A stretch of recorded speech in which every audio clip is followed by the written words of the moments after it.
بسم اللہ الرحمن الرحیم۔ السلام علیکم۔ سعودی عورتیں رمضان میں بیٹا پیدا کروانے کے لیے افطاری کے فوراً بعد ہم بستری کیسے کرتی ہیں؟ بیٹا پیدا کرنے کا یہ راز جان کر آپ بھی آج ہی شروع کر دو گے۔ میری دوست ہمارے سامنے بیٹھی بہت ہی بے چین نظر آ رہی تھی۔ کبھی اس کی نظر گھڑی کی طرف جاتی تو کبھی وہ اپنے بیڈ روم کی طرف دیکھنے لگتی۔ جیسے جیسے گھڑی کی سوئیاں سرک رہی تھیں اس کی بے چینی بڑھتی ہی چلی جا رہی تھی۔ کبھی آنکھوں ہی آنکھوں میں اپنے شوہر کو کچھ اشارہ کرتی تو کبھی بلا وجہ ہی مجھے دیکھ کے مسکراتی۔ میں سمجھ ہی نہیں پا رہی تھی کہ اسے کس بات کی بے چینی ہے۔ ایسا لگ رہا تھا جیسے کوئی بات ہے جسے وہ کہہ نہیں پا رہی۔ تھوڑی دیر میں وہ اٹھ کر باورچی خانے میں چلی گئی اور اس کے پیچھے پیچھے اس کا شوہر بھی گیا تو میں کچھ چونک گئی۔ کوئی تو بات ایسی تھی جس کا مجھے علم نہیں تھا۔ وہ دونوں میاں بیوی ہی بہت پریشان اور بے چین تھے۔ ایسی کوئی بات ضرور تھی جسے وہ ہمارے سامنے نہیں کر سکتے تھے اور انہیں تنہائی کا سہارا لینا پڑتا تھا۔ کچھ دیر میں ہی میرے دوست رمشا میرے سامنے آ کر بیٹھ گئی، لیکن جس طرح وہ بار بار اپنی انگلیوں کو مروڑ رہی تھی مجھے کچھ عجیب لگ رہا تھا۔ پتہ نہیں اس کے اپنے شوہر سے کیا بات ہوئی کہ اس کا رویہ کچھ بدل گیا۔ اس کے چہرے سے مسکراہٹ غائب ہو گئی تھی اور ایک سرد سا تاثر محسوس ہو رہا تھا۔ میں نے بہت ہی محبت بھرے لہجے میں رمشا سے پوچھا کہ اسے کوئی پریشانی تو نہیں ہے۔ میری بات سن کر وہ گھبرا گئی اور نفی میں سر ہلایا، لیکن اس کے چہرے پہ وہ مسکراہٹ نہ آ سکی جو اس کی شخصیت کا خاصہ تھی۔ اور پھر ایک دم پوچھنے لگی کہ آپ لوگ واپس اپنے ہوٹل کب جائیں گے؟ کافی وقت ہو چکا ہے۔ اس کا یہ سوال میرے لیے بہت غیر متوقع تھا۔ کوئی بھی میزبان مہمان سے اس طرح کا سوال نہیں کرتا جیسا کہ میری دوست نے کیا تھا۔ اس کی یہ بات سن کر مجھے ایسا لگا جیسے وہ مجھے بھگانا چاہتی ہو۔ اسے خود ہی اپنے سوال کی سختی کا احساس ہوا تو وہ فوراً ہی کہنے لگی کہ میرا مطلب ہے کہ یہاں رات کے وقت ذرا مشکل سے سواری ملتی ہے، اس لیے میں یہ پوچھ رہی ہوں۔ اس سے پہلے کہ میں کوئی جواب دیتی، میرے شوہر نے ہی کہہ دیا کہ ہم تراویح کے بعد واپس ہوٹل جائیں گے۔ اگر ہمیں تراویح کی نماز بھی یہاں مل جائے تو کیا بات ہوگی؟ میرے شوہر اسفند کی بات سن کر اس کے چہرے پر عجیب سے تاثرات آئے تھے اور اس نے اپنے شوہر کی طرف دیکھا جیسے اسے یہ بات اچھی نہ لگی ہو۔ اس کے شوہر کے تاثرات بھی کچھ عجیب تھے۔ یہ سب میرے لیے بہت ہی غیر متوقع اور دل دکھانے والا تھا۔ میں اتنی دور سے اپنی دوست کی محبت میں ملنے کے لیے چلی آئی تھی اور اس وقت اس کا انداز اتنا سرد تھا کہ مجھے یقین ہی نہیں ہو رہا تھا کہ یہی میری سالوں پرانی دوست رمشا ہے۔ لیکن مجھے کیا معلوم تھا کہ اس بے چینی کے پیچھے کیا وجہ چھپی ہوئی ہے۔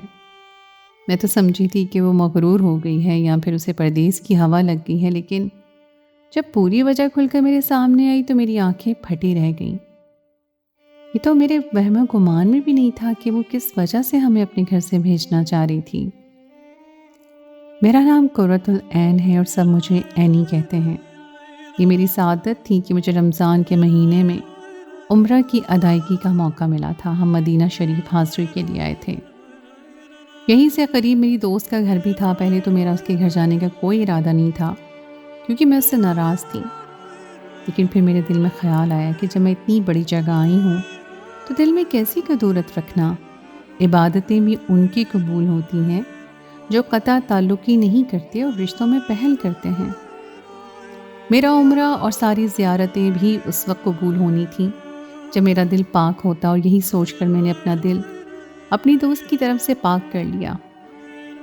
اس لیے میں نے سوچا کہ جب یہاں تک آ ہی گئی ہوں تو اس سے ملاقات بھی کر لیتی ہوں، اور یہی سوچ کر میں اپنے شوہر کے ساتھ اس کے گھر پہنچ گئی۔ لیکن مجھے کیا معلوم تھا کہ وہاں جا کر کیا ہونے والا ہے۔ پہلے تو مجھے دیکھ کر میری دوست بہت زیادہ خوش ہوئی اور اس نے افطاری کا اہتمام بھی کیا، لیکن جب میرے شوہر نے کہا کہ وہ تراویح بھی یہیں ادا کر کے ہوٹل جانا چاہتے ہیں کیونکہ ہمارا ہوٹل کافی دور تھا اور پھر تراویح کے لیے واپس آنا بہت مشکل تھا، تو میری دوست کے چہرے کا رنگ بدل گیا۔ مجھے ایسا محسوس ہوا جیسے وہ نہیں چاہتی کہ ہم مزید اس کے گھر ٹھہریں۔ میں نے سوچا کہ اپنے شوہر کو اشارے سے واپس چلنے کا کہوں، لیکن وہ بہت زیادہ تھکے ہوئے تھے اور آنکھیں بند کر کے بیٹھے تھے۔ ان کی حالت دیکھ کر میں نے انہیں تنگ کرنا مناسب نہ سمجھا، کیونکہ میرے کہنے پر ہی وہ یہاں تک آئے تھے۔ اب میں ان سے کیا کہتی کہ مجھے لگ رہا ہے کہ میری دوست کو ہمارا یہاں رکنا اچھا نہیں لگ رہا۔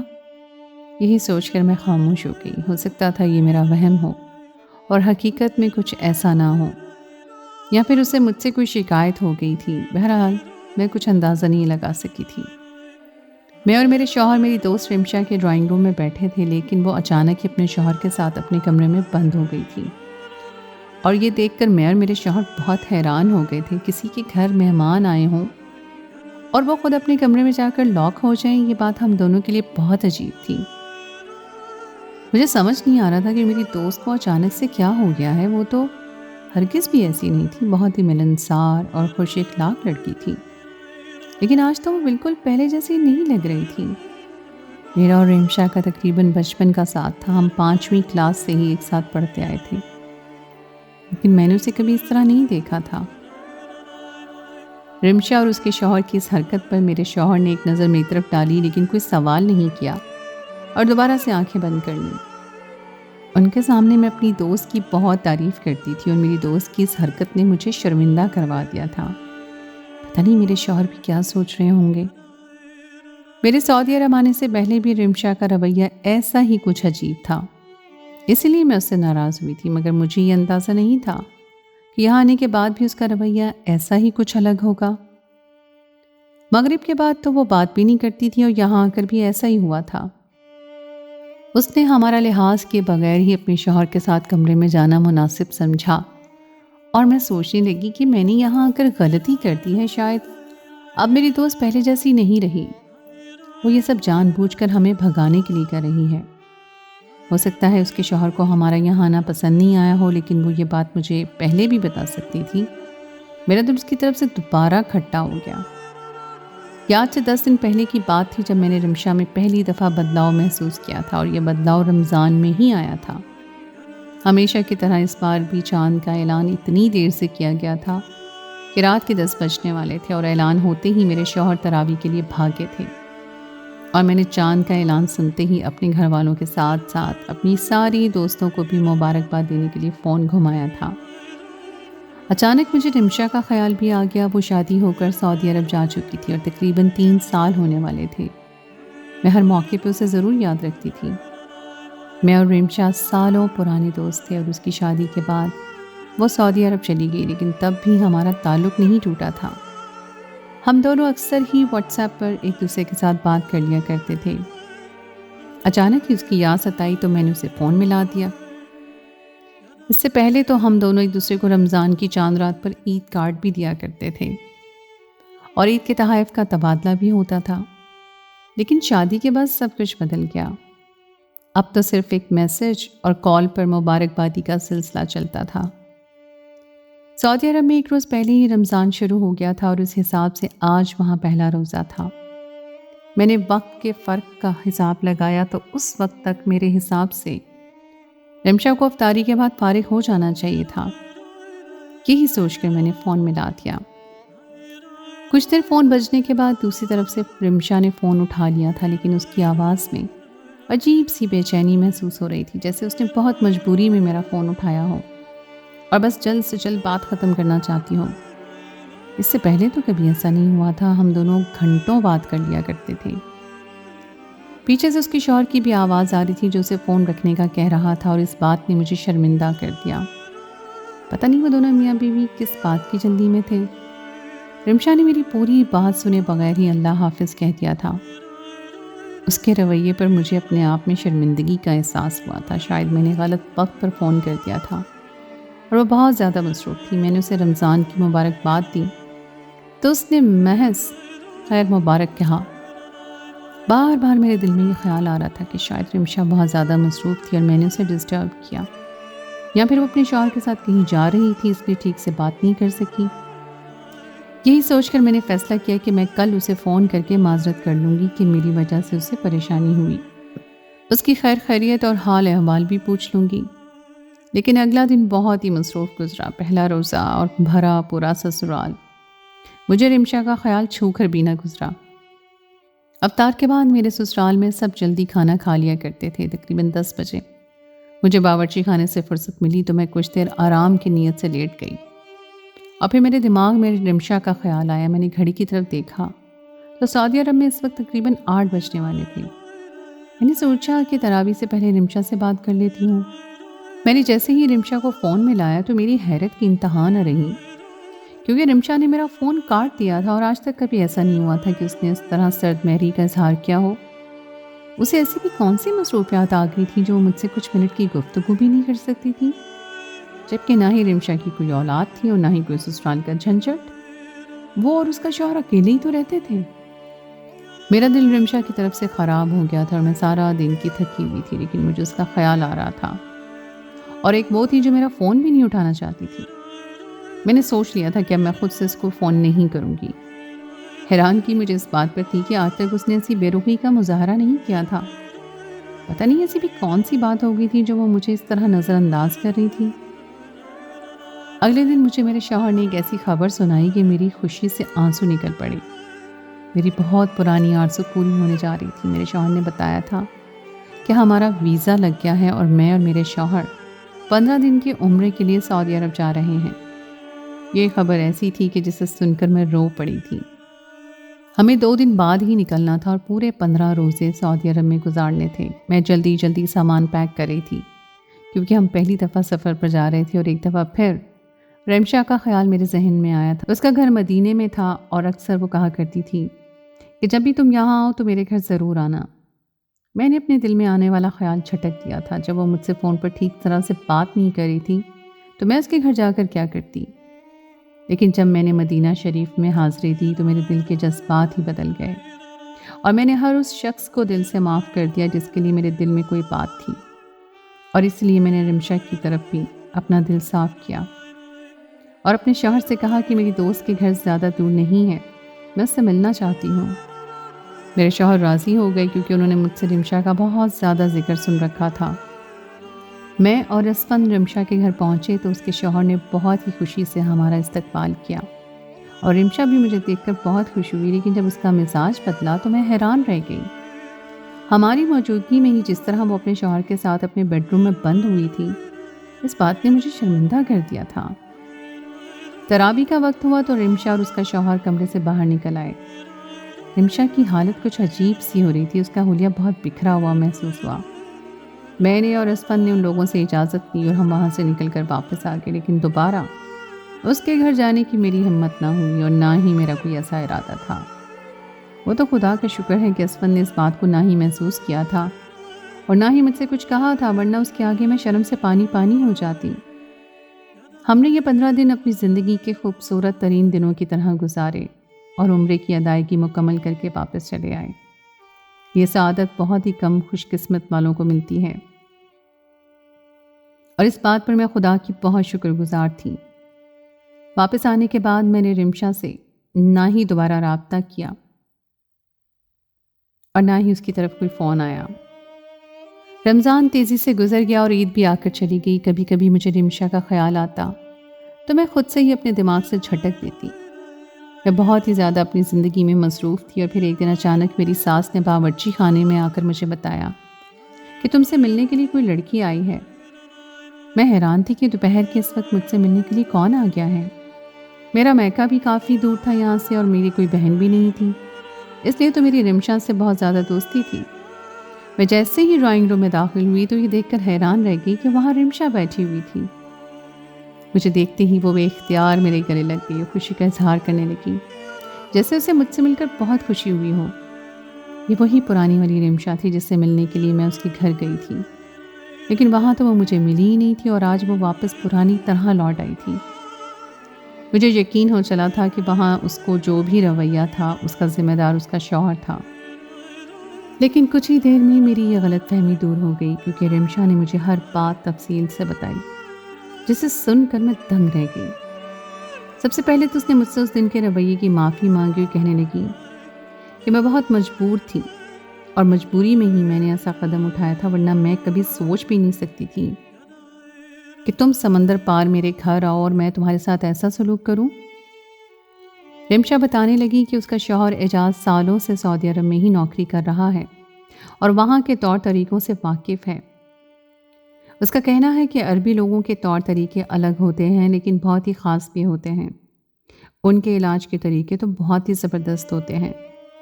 میری اور اعجاز کی شادی کو 3 سال ہو چکے تھے لیکن اللہ نے ہمیں اولاد سے نہیں نوازا تھا۔ میری ساس بار بار مجھے واپس پاکستان بلا رہی تھی اور اعجاز مجھے اس طرح خالی گود واپس نہیں بھیجنا چاہتے تھے، اور نہ ہی میں بغیر اولاد کے واپس آنا چاہتی تھی، کیونکہ پھر مجھے اعجاز کے پاس جانے میں 2 سال کا عرصہ لگتا، اور میری ساس تو پہلے ہی مجھے ہر جگہ بانجھ کہتی پھر رہی تھی۔ میں نے کئی ڈاکٹروں سے اپنا علاج کروایا اور سب نے ہی ایک ہی جواب دیا کہ میرے ساتھ بہت سارے ایسے مسائل ہیں جس کی وجہ سے میں حاملہ نہیں ہو سکتی، اور یہ بات سن کر میں پوری طرح ٹوٹ گئی اور ڈپریشن کا شکار ہو گئی۔ تم جانتی ہو اینی، کسی عورت کے لیے ماں بننا کتنا ضروری ہے۔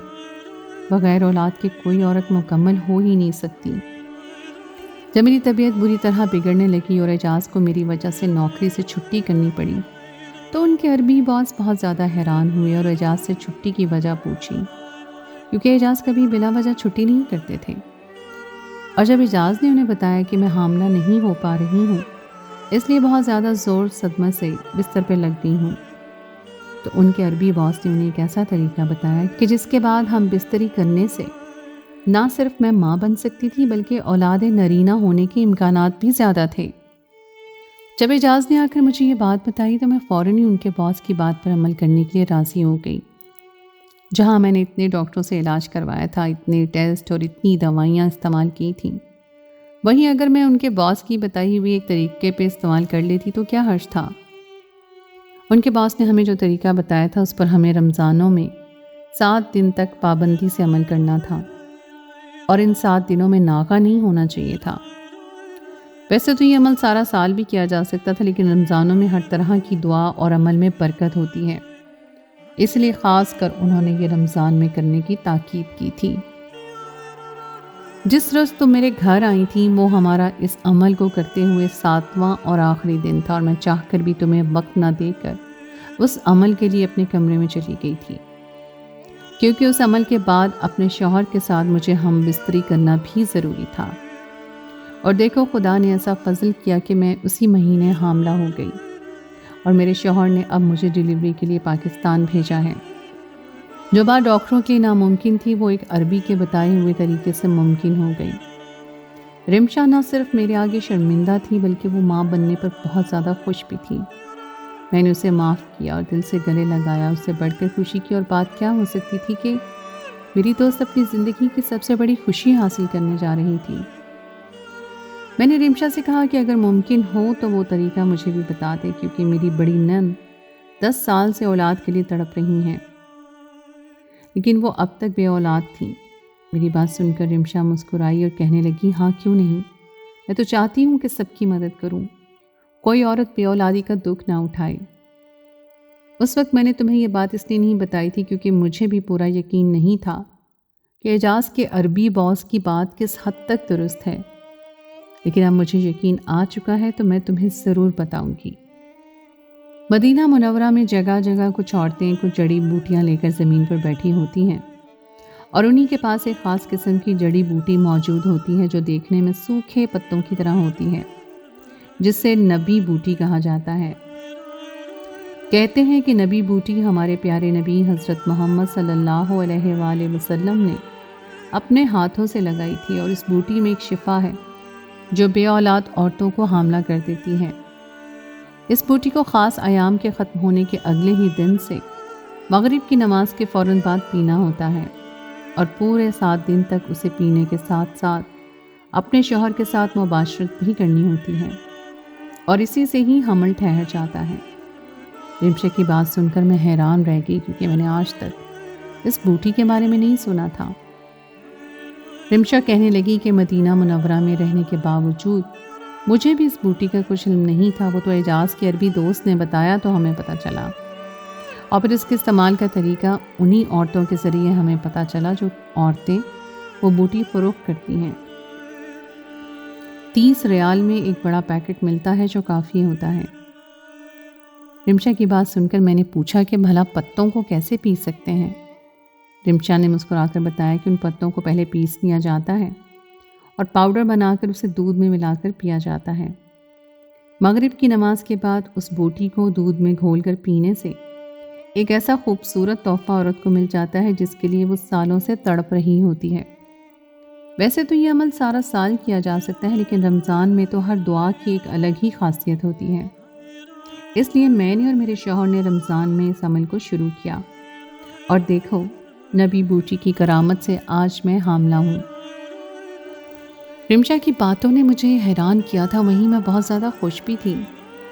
میں نے رمشا سے کہا کہ یہ تو تم نے مجھے بہت ہی اچھی بات بتائی، میں اپنی بڑی نند کو بھی اس بوٹی کے استعمال کا بتاؤں گی۔ وہ کہنے لگی کہ وہ مدینہ منورہ سے اپنے ساتھ اس بوٹی کے کئی پیکٹ خرید کر لائی تھی، وہ مجھے بھی ایک پیکٹ بھجوا دے گی تاکہ میں اپنی بڑی نند کو دے سکوں۔ میں جو رمشا کے بارے میں بہت کچھ غلط سوچ رہی تھی، آج میرے سارے شک و شبہ دور ہو گئے تھے۔ نہ ہی میری دوست بدلی تھی اور نہ ہی اس کا شوہر برا تھا۔ رمشا نے اگلے ہی دن مجھے وہ بوٹی بھجوا دی تھی، جسے دیکھ کر مجھے خوشی کا احساس ہوا تھا۔ میری نند نے اگلے ہی مہینے اس بوٹی کا استعمال کیا اور خدا نے انہیں بھی اولاد کی خوشی سے نواز دیا۔ میری سب بہنوں سے گزارش ہے کہ ایک دفعہ حاملہ ہونے کے لیے نبی بوٹی کا استعمال ضرور کیجیے گا۔ مدینہ منورہ کی سرزمین پر ملنے والی یہ بوٹی بہت سی عورتوں کے لیے نئی زندگی کی نوید ہے۔ تو دوستو، یہ تھی میری آج کی کہانی۔ امید ہے آپ کو آج کی کہانی پسند آئی ہوگی۔ کہانی اچھی لگی تو اس کو لائک ضرور کیجیے، اپنے دوستوں کے ساتھ شیئر کیجیے، اور اگر آپ نے ابھی تک میرے چینل کو سبسکرائب نہیں کیا تو اس کو فوراً سبسکرائب کر لیجیے، ساتھ ہی لگے بیل کے بٹن کو بھی پریس کر دیں تاکہ آپ کو میری آئندہ آنے والی کہانی کا نوٹیفیکیشن پر وقت مل سکے۔ اگلی کہانی تک کے لیے مجھے دیجیے اجازت۔ خدائے پیمان۔